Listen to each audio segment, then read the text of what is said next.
and welcome to the Feel Better podcast. I'm Charlotte the Counsellor, and I've been a counsellor for the last 20 years. This is a space where I show up and share with you the stories, strategies, and ideas that I've gleaned over my time helping people to navigate the things that keep them from feeling their best. Whether that's to do with your own well-being, parenting, or relationships, I'm here to help you feel better. Thanks for joining me. Well, welcome along to this episode of Ask Charlotte, where I'm answering 3 listener questions, all on the topic of faith. Now, what I want to address just at the outset here is that I am a person who holds a Christian faith. I had a background as a child of going to church. My family were Catholic. And then in my secondary school years, I was at a Catholic college. Then over the course of my adult life, I've belonged to a number of Christian churches. I do some work with churches. I have a real specialty area in my role as a private investigator, working with churches where there have been situations of harm. So I have got a real sense of relationship with church. It is not always straightforward. I've had my own journey when it comes to my faith. That certainly hasn't been untested. It is my own faith. It is probably a little bit different to how people might perceive it to be. I have my own sense of how I hold things together and intention at times. I'm often asked, but what is your view about this? And I say, I don't have one. I love the saying that my husband has actually about church being kind of like book club, but it seems sometimes like people read a different book to you. And I think that that is a little bit of the reality when it comes to faith, is that actually my interpretation probably is quite liberal. I've been critiqued for that in many a public forum. You can Google if you need to. But basically, one of the key things to say here is that I very much understand what it's like to grow up in church, what it's like to have moments of feeling like your faith is moving and changing, what it's like to fall out of relationship with church, to change church communities, and at the kind of top end of things, I have journeyed with people through their experience of profound abuse and harm in churches. So I've seen some of the very worst of what it can look like with organised religion and institutional religion. So I describe myself as definitely being a spiritual person. I definitely acknowledge the person of Jesus. I like to be involved with a church from the perspective of community, but I also hold that a little bit lighter than I ever used to. I don't think I'm a bad person if I don't go to church, and I definitely try and show up in my life, in the community, and the relationships that I have outside of church in a way that's really authentic to my values. So I'm really confident and happy with where I'm sitting from a faith, religion perspective at the moment. But that is something that hasn't been without its issues and hasn't had a lot of need for processing over the years. So I'm imagining that that's important for you to understand if you've asked these questions, because obviously my responses today will be somewhat influenced by my own perspectives, but also this is an area of real interest to me. My PhD is looking at the impacts on women leaving cult communities, and so this is something that is a topic that I'm happy to speak into. I've probably been a little bit reluctant to speak much into this space on the podcast because I know that it's not everybody's cup of tea, but also I'm really happy to answer the questions that have been asked of me, and I can see that there are people who are sitting in some difficult situations who would like some advice. So happy to go there with you today. So the first question is, how do you handle it when you feel like you're losing your faith but you don't want to? I really feel for you, because it can be incredibly unsettling to feel like things are changing with your faith. But also when I read this question, I felt really excited for this person. And people who are in this situation where their faith is changing, I think it is a really good thing ultimately. Now, I know that there can be a lot of grief around that, potentially if that means that you don't have the same kind of community around you that you used to, that you think and feel differently about things to other key people in your life, or if there's a real loss of stability of having that sense of trust in a God that you believe in, that can change how you feel emotionally as you go about your life. And it can be a real source of mental anguish to try and work out this topic. What do I believe? What do I think happens after I die? The issues around mortality are really significant here when it comes to our mental health. And often there are very many layers around our belonging and our sense of identity that are tied to our faith. So in terms of the impact of there being changes in your faith, that is an area where I go, oh, I get it. And that can be really hard. But in terms of your faith itself actually changing, I don't necessarily think that that is a bad thing. Even to say, I feel like I'm losing my faith. Sometimes I think that that is often better expressed as, I feel like I'm losing the version of faith that I had. I think that when it comes to there being some change in what you believe in, it can be really important to have some accompaniment through that. This is where the value of spiritual directors is epic in terms of journeying with you through your questions and your wonderings, and you having a sense of being held by another spiritual person who's done a whole lot of thinking in this space. Sometimes what we need is someone who's really good at apologetics, i.e. dealing with people's questions. If you've got really practical questions about how do we know that this was true, or how can we rely on this story that we have heard? It's important to identify what is it that I need in the way of support. Is it spiritual direction? Is it someone to help me with my questions? Or is it that there's actually a real mental, emotional, relational toll from losing my faith that I need support around? And in that case, a counsellor is a really good option. This is also a really well-populated area in terms of what other people have written and podcasts and resources that are out there for people who are grappling with what's happening with their faith. So I would definitely make yourself a plan around, how do I find solidarity in this? How do I find a sense of validation of my own journey and where I'm up to? And who might I reach to for support? I think one of the most exciting questions that you can ask yourself if you feel like you're losing the faith that you have had is there anyone I know who has a version of faith that I like? Because I definitely, in all honesty, look at some people who profess to be Christian and think, I don't like their version of faith. That's not what I want to sign up to. I don't want to be in that same club. I don't interpret things the same way. I find some of how they hold their beliefs incredibly damaging. And so it can be important to get ourselves some fresh examples of people who hold faith in a way that is inviting and attractive and something that we could consider holding on to. Now, that is, again, assuming that part of how you've asked this question is suggesting that this is really tough for you. So I'm wondering about maybe whether there is some benefit in thinking of what could this look like if I did hold my faith to some degree, if it changed, if it looked really different to what it looks like now. I think it's so important in this space too to meet new people, to try new things, to nurture the spiritual part of ourselves. So placing ourselves in situations where we do feel that spiritual connection to the world around us and to other people, to really lean into community in other spaces, because church doesn't, in fact, have a monopoly on community. We can find community in lots of other really nourishing spaces and groups around us in the world. So if you're in a space of really struggling with your faith, I encourage you towards those things, to be thinking about how you find community, how you nurture your own spirituality through these questions and challenges. Because I think it's likely that for most people, when they're grappling with their faith, they need to untie their faith from their relationship with church. So often that is entwined and can be really unhelpful.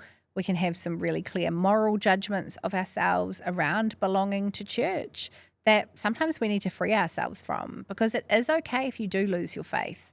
It is okay if faith is something that for a period of time is not a part of your life, where you give yourself some freedom to go, I'm kind of putting this in a box for a period of time. I want to see what happens if this isn't a part of my life. I think that if we have the perspective that there is some kind of God, then surely God is big enough to accept that time that we have space to determine our own faith, to answer the questions that we have. And maybe we return to a new faith, or return to some components of what we used to believe in, and some new and different things as well. I think we don't give people enough freedom to answer their own questions, to do that in their own way with their own process.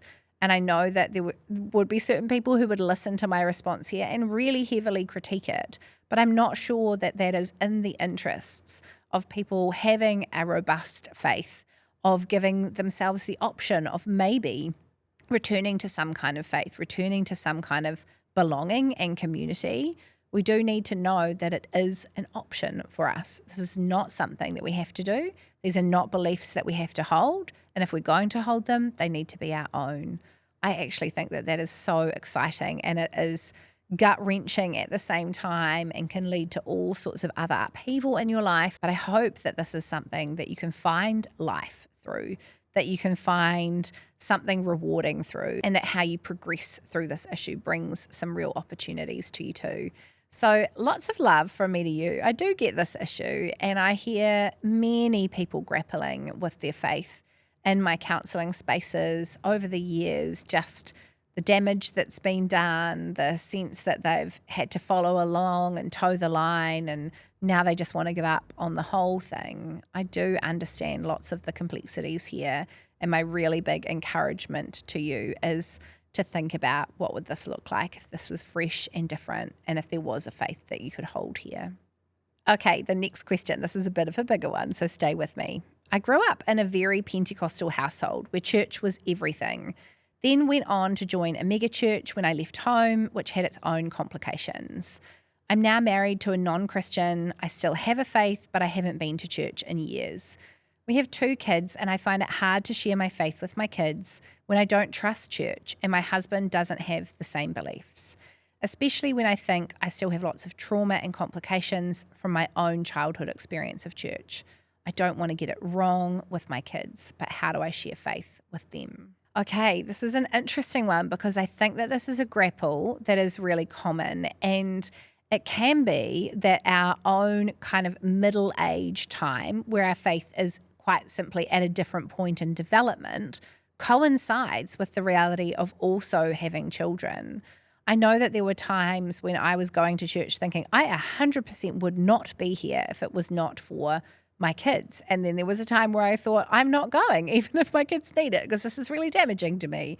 So I think you need to give yourself real freedom there in acknowledging that often our own faith dilemma collides with where our children are at developmentally, and perhaps wanting to be able to represent faith to them in some way, but that being difficult because of our own experiences. So I get the complexity of this scenario. I think one of the things that you can do as a way through here is to bring a little bit of focus to Jesus as a person and as a historical character. That seems to be an easier in than talking about God. What are the parables? What are the stories we hear from Jesus about how we relate to other people, about generosity? Where are there some values-based stories that you can bring through? Because there are a number of them. How can you represent this historical character of Jesus to your children in a way that is a little bit neutral? Like, guys, you're going to hear about this person of Jesus. Some people believe in him. There is some evidence maybe that he existed. So let me tell you a bit about what he taught. So presenting it in a really neutral way. I've got a little bit of a funny story here. My mum used to work as a school secretary in a Catholic school, and she would deal with enrolments and inquiries. And she would often say that parents would come in and they'd want to get an enrolment form, they'd want to get their children on the waiting list for the school, and they would make some little comments to her about, look, we're not sure whether we do want a Catholic education for them, but, we're going to hedge our bets and put them on the waiting list and see what happens. And Mum used to say to them, I really respect that, and I think that that's great that you're thinking about these things, but also, how can your child be a mathematician if you don't teach them maths? And I know that that comment could be perceived as being something that adds some pressure, but I think in its simplest sense, there's something really interesting there, that if we want our children to have the option of pursuing faith to some extent, then we actually need to teach them some of the basics so they have that freedom of choice. So they have some knowledge, some opportunity into that world that they otherwise wouldn't get. So I wonder if that's part of the approach that you can take here of presenting the person of Jesus, of presenting your own views around this and talking about the elements of faith that you have maintained, sharing that with your children, because this is an issue that they will need to work out across their lives. The odds are that they're going to come to some point of going, I need to work out what I think about this. Do I want to go to church? Do I want to believe in X, Y, or Z? There are lots of options for them when it comes to religion and faith. And I think it is something we can do as parents to share something of our own experiences and some of the elements of that we feel are good and healthy. There are also so many other people in this boat. So I think it would be really interesting to connect with those people who've had a similar story to yours, where they've been burnt by church to some extent, but they're trying to nurture something of a little bit of understanding and maybe faith in their children. There are a number of people in this situation, and finding their stories, connecting with those people could be really helpful to you. The other thing I think you can consider if church is really problematic for you is, how would you share your faith and values and sense of ethics in life if you weren't to include church? So for example, I'm thinking here about, do you as a family sign up to regularly go and do a river planting day, or have some kind of outreach, go and serve meals at Ronald McDonald House, or go and do a collection and take some things into your local city mission? Are there things that you can do that help you express faith and show up and maybe have a little bit of belonging around faith that don't rely on church? Church is not the only place where you can learn to be a good person with good Christian values. And so I wonder whether that is part of the way through for you, is to think about how do you nurture some of those values, some of those basics around care for other people, around care for the planet, around human dignity, some of those fundamentals that shape a Christian viewpoint. You can certainly give your children exposure to without necessarily exposing them to church. The other thing I think is a real gift to your children is that it sounds like they've got two parents who have some different ideas. And one thing I think our world needs a whole lot more of is the ability for people to coexist happily with some different ideas, to have respect for each other's opinions. So I think you've got a really amazing opportunity within this dilemma here to present to your children that mum and dad actually think slightly different things here. And this is not a case of choosing team mum or team dad, but we're actually both able to talk to you about our views when it comes to this topic. We both respect each other. We both understand each other's views. We're not even going to speak negatively about how one another chooses to see life, but we can share, both of us, from our perspective when it comes to these matters. So I think making some space there, that this is not you going out on a mission to convert your children to a particular belief, but getting on board with your husband around, actually, are you happy for me to share some of these things? And you're welcome to share your perspectives as well. I think depending on your children's age, you can give them quite a bit of choice around this. So for example, you could talk to them about the dilemma here. Hey, when I was growing up, I used to have to go to church all the time and I really hated it. And then when I was an adult, I went to church and it kind of sucked for me. What is it that you would like to do when it comes to this? Because some families do go to church, and I'm happy to take you to a church if that's something that you're interested in. Some people believe in this person of Jesus. Would you like to know a little bit more about that?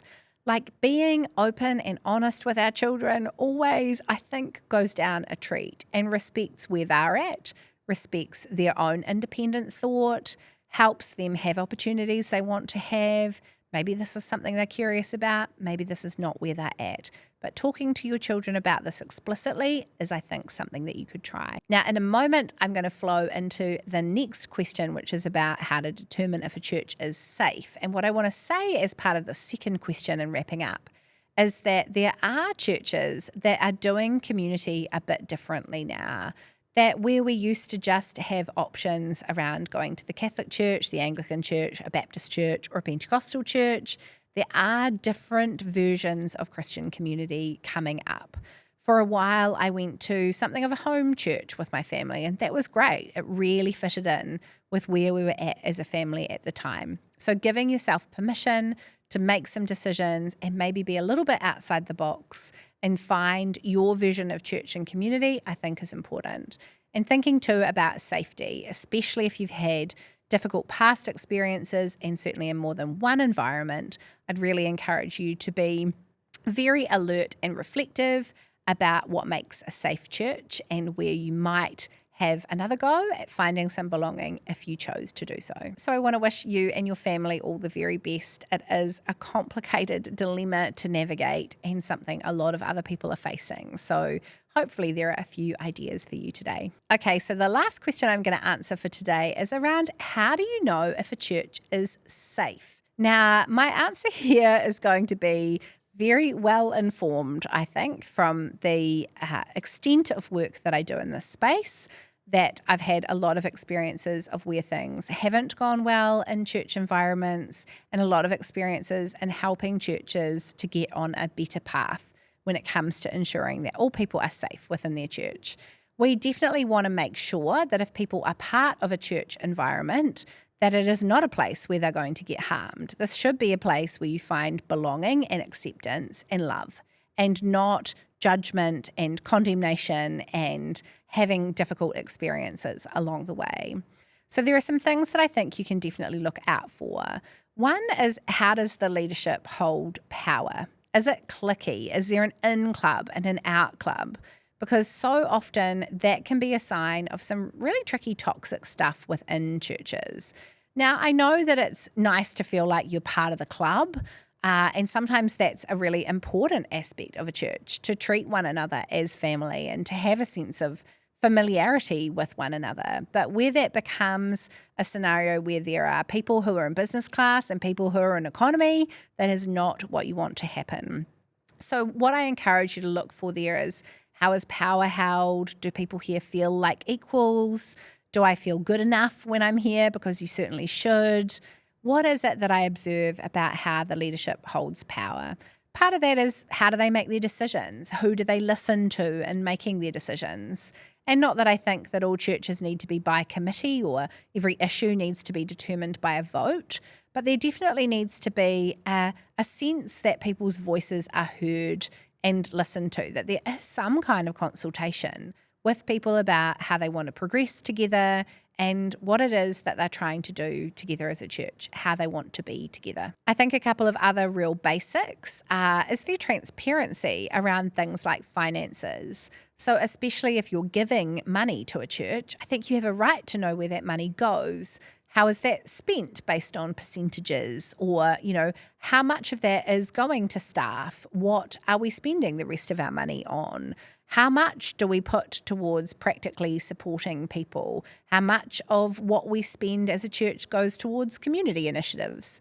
You'll be able to then judge what the church does and whether you're happy and comfortable to be part of that church based on where and how the church is choosing to spend its money. But if how it spends money is not identified for you in a really easy to understand way, then I think that that's pretty tough. So often I've heard churches say, oh, well, it's all on the Charities Commission website. You can go and have a look at that. That's, if you're outside of New Zealand, our version of a public repository of data about churches, including things like audited financial statements from the year. If you are looking at that charities return and you're able to see we had, this amount of income and that amount of expenses, that's kind of all it tells you. I think what you're really looking for is a breakdown of how money is utilised and who makes those decisions. What is it that we can see about the values of the church reflected in how the money is spent? And if you don't see how the money is spent, it is pretty difficult to make those judgments for yourself. The other thing I think is really important is that there is a complaints process and that it is robust. So when things go wrong, what happens? Who is in charge? Who deals with them? Is that done in a way that really respects the person who has something difficult to share? And what as well is the process for just feedback? If something is said in a message up the front on a Sunday that you find problematic, how do you raise that and how easy is it to raise that? Can you say, hey, I didn't love it when this was said. Look, I'm not out to critique everything that everyone says, but I just want to let you know how this landed for me. So it is about being able to feel like you've got a voice, you're able to give feedback, and there are assurances around how do difficult issues get dealt with, particularly when something escalates to the point of a complaint. I also think that being safe within a church is often about internal factors for us and not necessarily all about the church itself. We can't really operate in the world assuming our safety. We do still have to have our intuition, our emotions, and our minds turned on. So we need to still have the ability to think critically about things, to have independent thought, to develop our own views and be able to hold to those without losing our sense of belonging within a place. I'd be particularly looking at, does the church allow people to have different views, and can we comfortably be together within that? Because it is so important that this is not a homogenous expression of faith. We're not needing to all think and believe exactly the same things to be a loving, kind community that potentially reaches people outside of these walls as well. So thinking about safety is about what's going on within the church, but also how you keep yourself safe and the things that you can continue to think about and believe how able you are to do that within that context. Now, this is a bit of a difficult question, but I think it's an exposing one for churches, and that is, what do I have to trade to belong to this place? So if you do not belong there unless you give a certain amount of money or a certain amount of your time or toe the line in terms of your thinking on particular issues, then that is quite problematic. And I think that being able to recognize that you actually deserve belonging in a church regardless of views, regardless of what's going on in your life, regardless of different things that you might think from other people, you need to know that you will belong whether or not you have differences. And there needs to be an arrangement where you're not having to be part of holding up some kind of deal in order to get that belonging. You don't have to trade anything to belong. You belong because you are a person who has value. And yeah, I get it that churches need people to sign up to help with putting the chairs out or doing the music or the lights or the whatevers. And that is an important part of the functioning of any group. It's like in a family, we do need people who will do the dishes from time to time, or things descend into chaos and the family can't function. I get that for churches as well, but sometimes that goes to a real extreme with churches and there's a very, very high expectation. I would be thinking too around the key messages you hear. What do you hear about mental health? What do you hear from sermons around judgment of others? What is it that's important to you to listen for when you're hearing content that comes from the church? Because we do all have our own markers when it comes to what's important to us. So what are the messages when it comes to those things that are fundamental to your own understanding of faith and church? Okay, I don't know how this episode's going to go. I hope that some people like it. I know that it will not be everybody's cup of tea. I know that it is a territory that I haven't really explored before, and it is certainly something I can give a lot more input into. At some point in the next couple of years, I'm going to come out with a PhD in gender and religion. That might come as a bit of a shock to some people, but I think that, being able to speak into this space is a capacity that I have, that I haven't really ventured into this before because it's so much part of some of the other areas of my work, and I've kept it out of my sense of identity of who I am as a counsellor mostly. But if this is something you want to hear more of, do let me know. I'm really happy to answer your questions, and this podcast exists to be able to give people real advice about the dilemmas that they face in their life. So I hope I've been able to do a little bit of that today. I hope you've enjoyed the episode. I think when it comes to matters of faith, it is really important to say that if I've said anything today that you don't agree with, just leave it here. These are my views, my perspectives, obviously shaped from a bunch of work with other people. I hope they're not weaponized in any way, and I hope they don't harm you in any way. I certainly can't speak to everyone's individual journeys in a way that's nuanced and unique, and this is general advice, and general perspectives. So feel free to reach out to me if you've got any more specific questions. I'm always happy to chat. People often ask me too about my associate counsellors and their ability to deal with matters of faith in counselling, and I can certainly assure you that all of the people I have chosen are really well equipped and experienced in having these conversations. So if you need some support, do feel free to reach out for counselling too. Thanks for joining me today on the Feel Better podcast. I'm super proud of you for spending this time prioritising your well-being and hopefully learning a few things to help you navigate the tough stuff in life. I'd love to stay connected, so come and find me on Instagram at Charlotte the Counsellor, on Facebook, Charlotte Cummings Counselling, or head over to my website, charlottecummings.nz, where there's heaps of free resources waiting for you. Thanks for hanging out with me today, and I look forward to seeing you next time.